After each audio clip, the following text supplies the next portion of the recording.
From New York City, that immortal character created by Sir Arthur Conan Doyle, the world's most famous detective, Sherlock Holmes, starring John Stanley.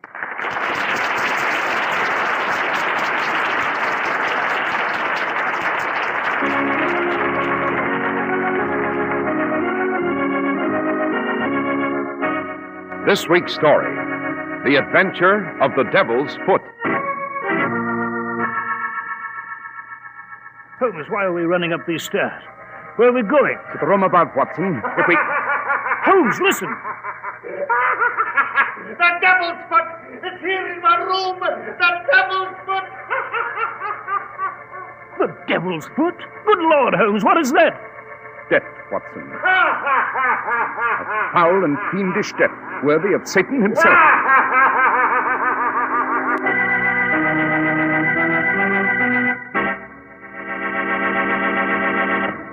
We're at the door of Dr. John Watson's study, and we're about to hear another of his adventures with the fabulous Sherlock Holmes.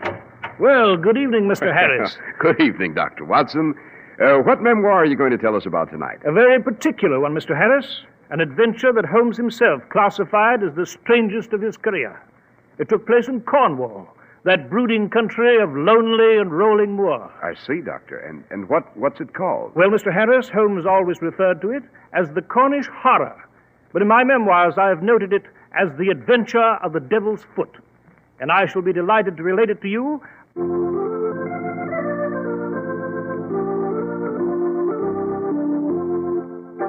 And now, Dr. Watson, what about the adventure of the Devil's Foot?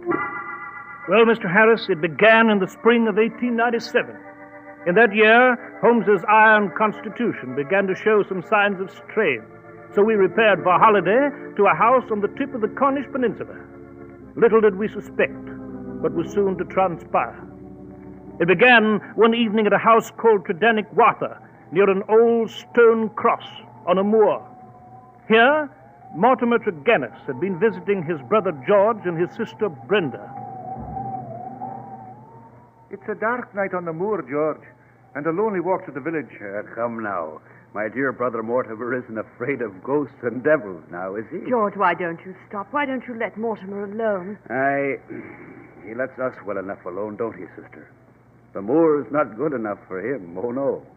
He has to live alone at the vicar's in the village. But you'd like to live in better style, wouldn't you, Mortimer? What do you mean?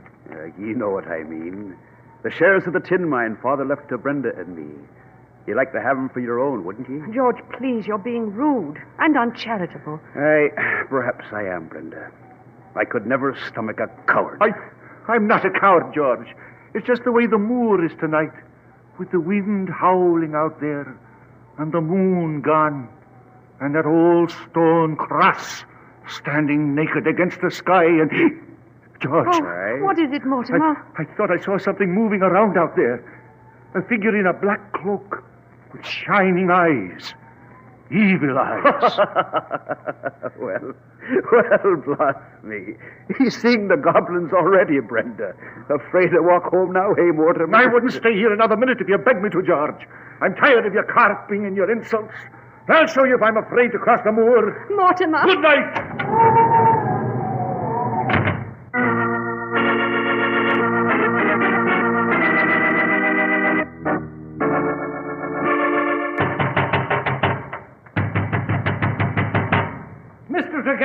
Mr. Tregennis, wake up! It's Mr. Roundhay, the vicar. Please open the door, sir. What is it, Mr. Roundhay? Don't you realize it's 4 in the morning? Mrs. Porter, the housekeeper for your brother and sister out on the moor. She's just arrived with a message. The poor woman's terrified and fainted. What is it, Mr. Roundhay? What's happened at Tredanick Wather? There's been a disaster, Mr. Tregennis. Some sort of awful, devilish disaster.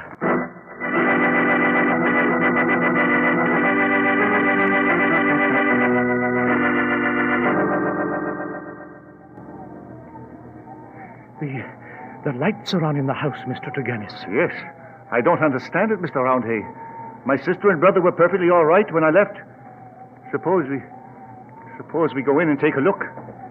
I tried to get an account of what had happened from the housekeeper, Mr. Tregennis, but she was quite incoherent, and then... Good heavens, what's that? I don't know. It sounds like George.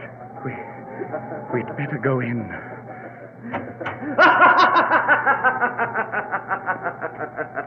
Oh, good heavens! Mr. Tregennis, your sister, she's dead. And your brother Georgie, he's gone mad. They were playing whist. It was the devil what come here. The devil! The devil! The devil!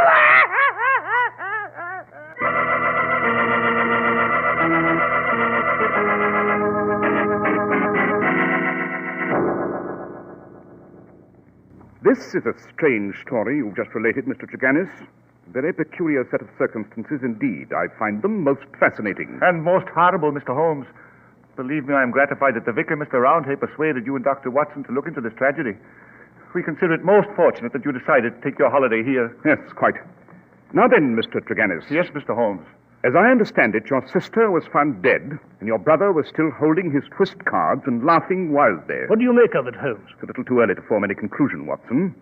But to continue, Mr. Tregennis, you thought you saw something lurking out on the moor just at the time you were to leave the house last night. Yes, I'm sure I did. What did you see? It looked like a man wearing a black cape, like some kind of weird devil out on the moor. Interesting. Very. Watson. Yes, Holmes? Suppose we go to the house on the moor and question the housekeeper at once.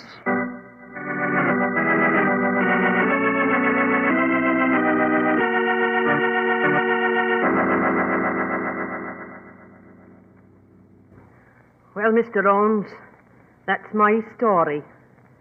I was asleep. Heard George laughing as though he were barring me. And found him. And if you ask me, 'twas the devil that did them both in. Indeed? Oh, come now, Mrs. Potter. The devil it was, Dr. Watson. Him that lives in the lonely wood of Beecham Arians, on the moor. Lives like a hermit, he does. And comes from the devil's roost in Africa. Interesting, Mrs. Potter. Very. And what is this satanic gentleman's name? Sterndale. Dr. Sterndale, he calls himself. Holmes, Sterndale, the famous African explorer. Yes, quite, Watson. But, Mrs. Potter, why do you suspect this man Sterndale? He's a man of strange and lonely habits, and rough temper. And he was sweet on my mistress, Brenda Tregennis. They knew each other? Aye. I've heard that he offered marriage, but she would have none of him. Watson, perhaps we'd better have a talk with this fellow, Sterndale.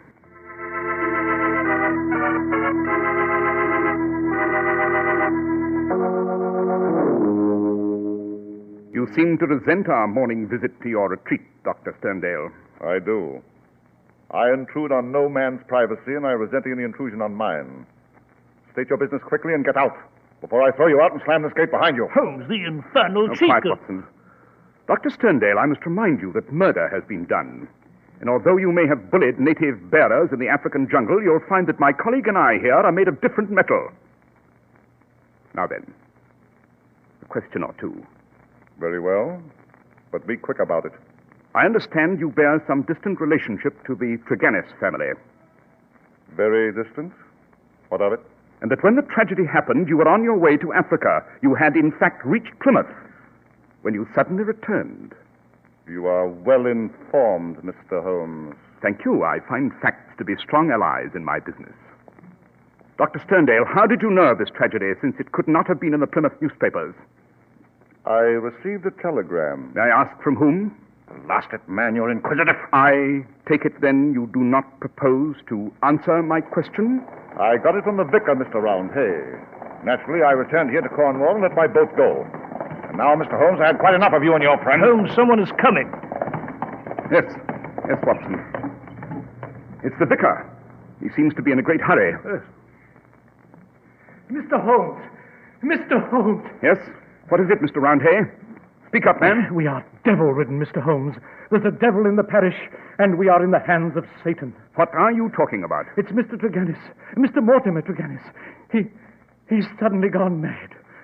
Stark, raving mad.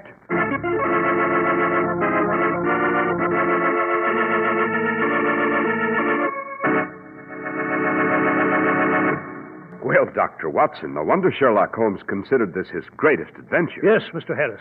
You have not heard the end of it yet.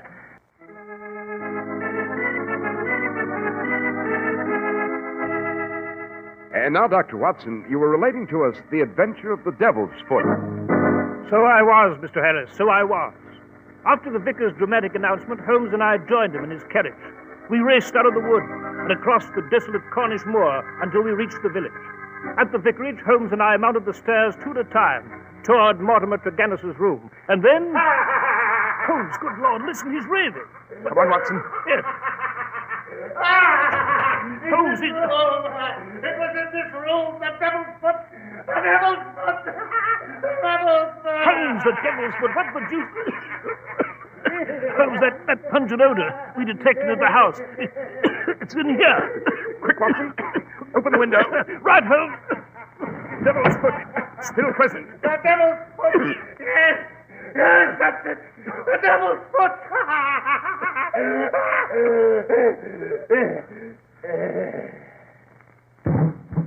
Holmes.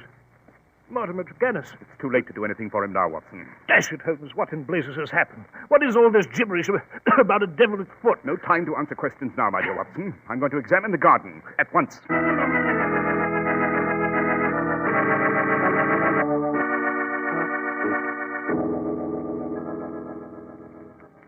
Watson, I'm beginning to suspect what has happened.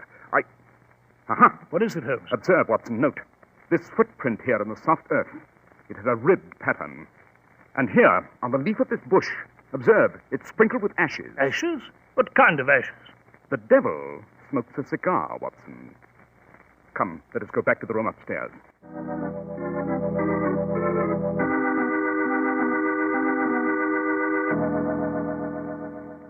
Watson, look here. Where? On the windowsill.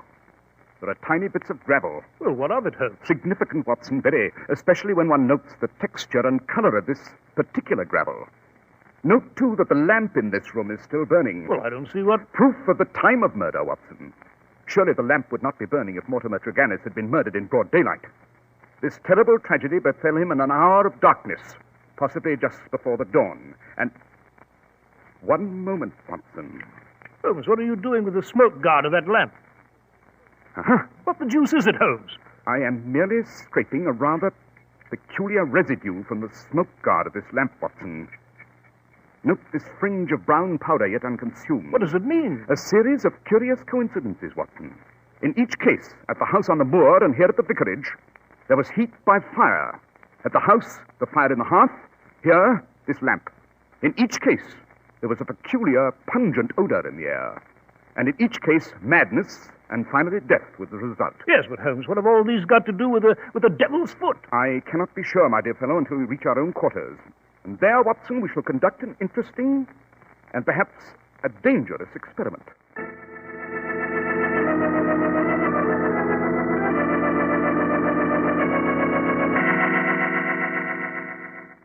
Well, Watson, we're ready. Yes.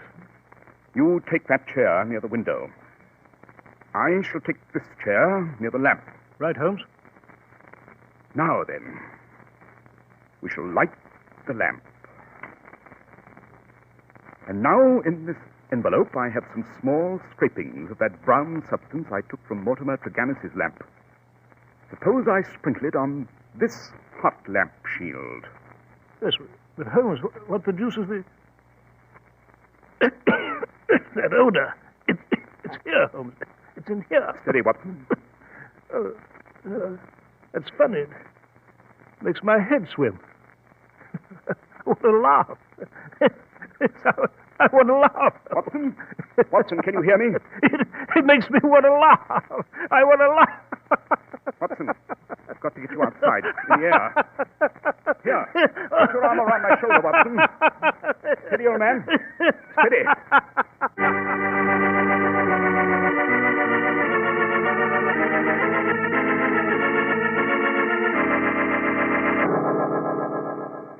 Watson, you all right, my dear fellow? Oh, Holmes. Jove, I feel done in. Splitting headache. Oh, Watson, what? I shall never forgive myself. It was a foolhardy experiment to subject a friend to. Well, never mind that, Holmes. Did you draw any deduction from it? Indeed, I did, Watson, thanks to your generous cooperation. I'm able to tell you that the murders at the house on the moor and here in the vicarage were done by two different murderers, and both brought about death by combustion. What? And second, I now have the secret of the Devil's Foot at hand. Holmes, what the deuce is it? As soon as you're feeling better, Watson, I shall dispatch an urgent message to Dr. Sterndale. And after that, you shall hear the answer for yourself.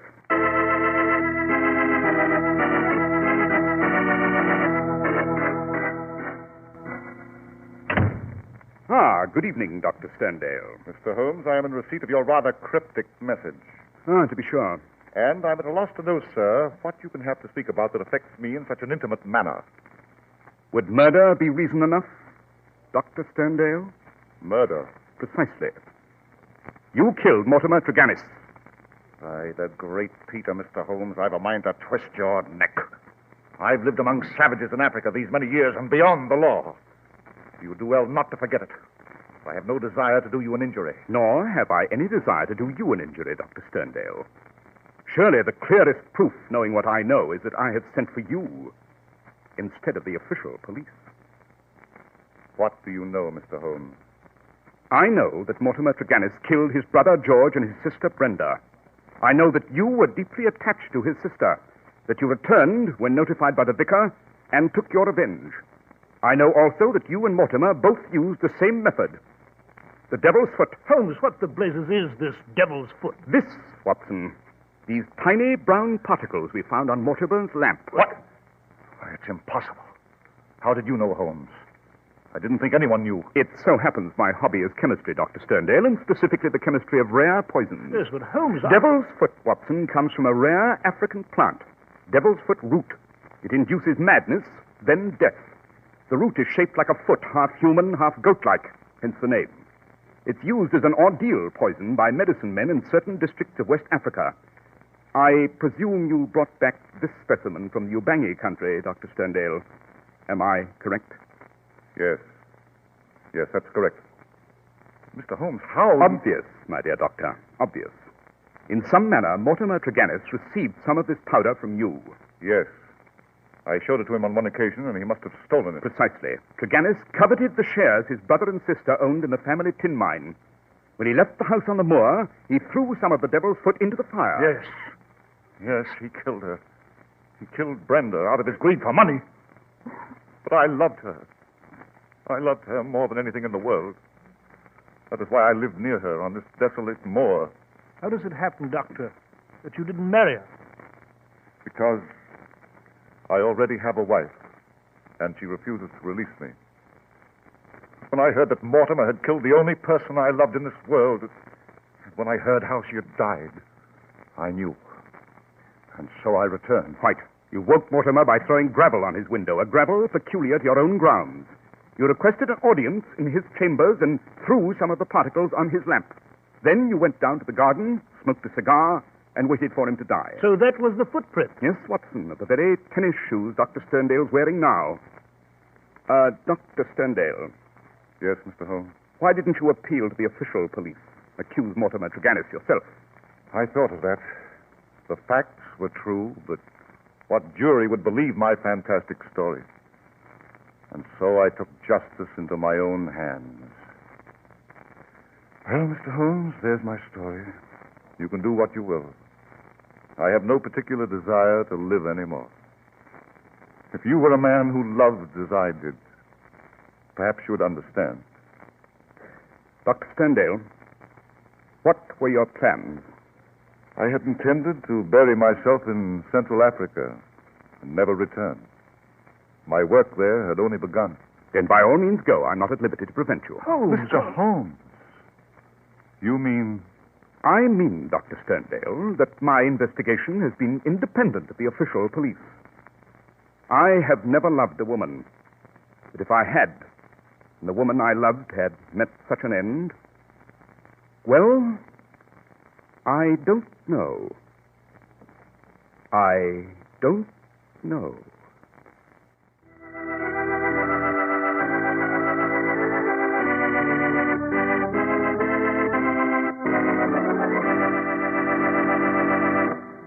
Dr. Watson, that was a very strange and a very exciting adventure. Well, thank you, Mr. Harris. Of course, you'll understand why I could not disclose this particular memoir until only recently. Of course, Doctor.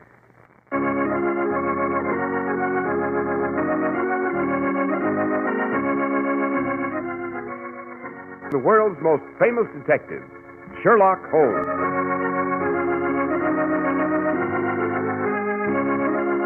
Our stories are based upon the character Sherlock Holmes, created by Sir Arthur Conan Doyle, and the program is produced and directed by Basil Loughlin. Sherlock Holmes is played by John Stanley, Dr. Watson by George Spelman. This week's story was written by Max Ehrlich, with special music by Albert Berman.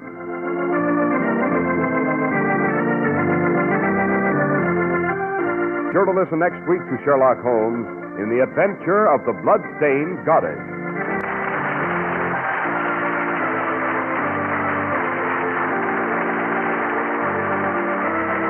This is Cy Harris speaking. This is the Mutual Broadcasting System.